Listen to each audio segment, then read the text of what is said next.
ভাই গরু কত? 1 লাখ টাকা ভাই। এই গরু 1 লাখ টাকা অনেক বেশি হয়েছে ভাই, ঠকেছেন ভাই, ঠকেছেন। বাবা, আমাদের গরুটার দাম কি সত্যিই বেশি নিয়েছে? আমরা ঠকেছি? না বাবা, কুরবানির গরু কেনায় ঠকাঠকির কিছু নেই। আল্লাহর জন্য খরচ করলে কোনো লস নাই, পুরোটাই লাভ। দেখি দেখি কেমন গরু কিনেছিস, দাম কত নিল? 1 লাখ টাকা। কি শুধু 1 লাখ টাকা? চৌধুরীরা 1.5 লাখ টাকার গরু কিনেছে। অন্তত 1,30,000 গরু না হলে আমাদের মান সম্মান থাকে? আব্বা, আল্লাহ কুরবানি করার তৌফিক দিয়েছেন, এতেই আলহামদুলিল্লাহ।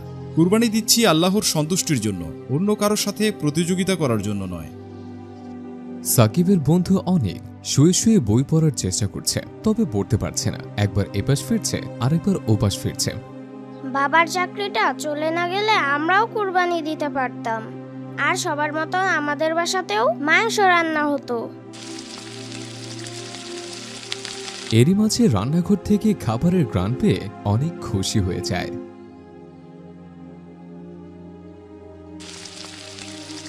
গরুর মাংস কোথায় পেলে? কে দিল মা? কে আর দেবে? ঈদের দিন সবাই মজা করে গোশত খাবে আর আমার বাচ্চারা সবজি খাবে, তাই তোর বাবাকে বলেছিলাম একটু হলেও যেন গোশত কিনে আনে।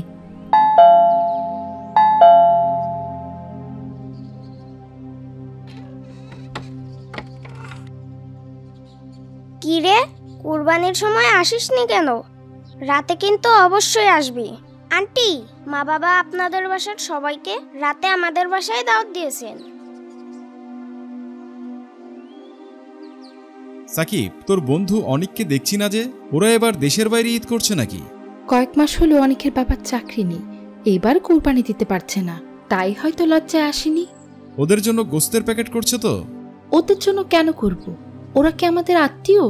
আহা, কয়েক মাস ধরে একটা পরিবারের উপার্জন বন্ধ, কিভাবে চলছে আল্লাহই ভালো জানেন। ওদেরকে গোস্ত দিবে না তো ফ্রিজে রেখে জমা করবে? তুমি ঠিকই বলেছ।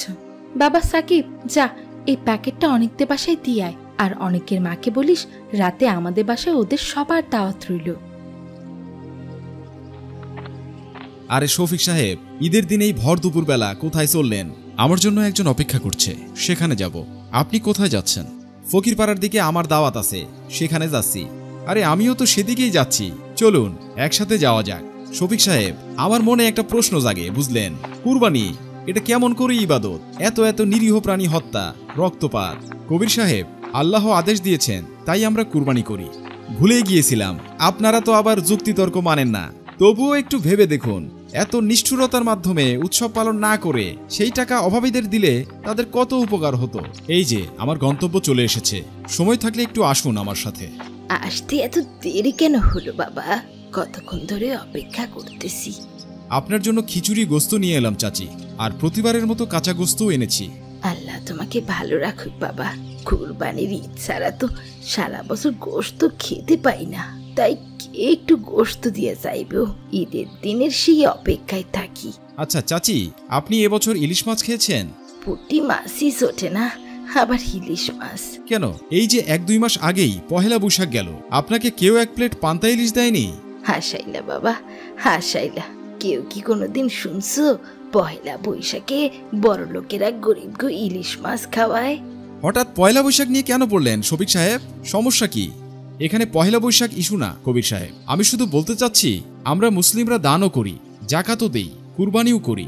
কুরবানির গোস্ত একা একা খাই না, আশেপাশের গরিব দুঃখীদেরকেও দেই। কিন্তু যারা কুরবানির টাকা গরিবদের দান করতে বলেন, তাদেরকে তো কখনো নিজেদের উৎসবের টাকা গরিবদের দান করতে দেখি না। ইলিশ মাছেরও তো প্রাণ আছে, কেউ কেন বলে না এত এত ইলিশ মাছ মেরে উৎসব করার দরকার নেই?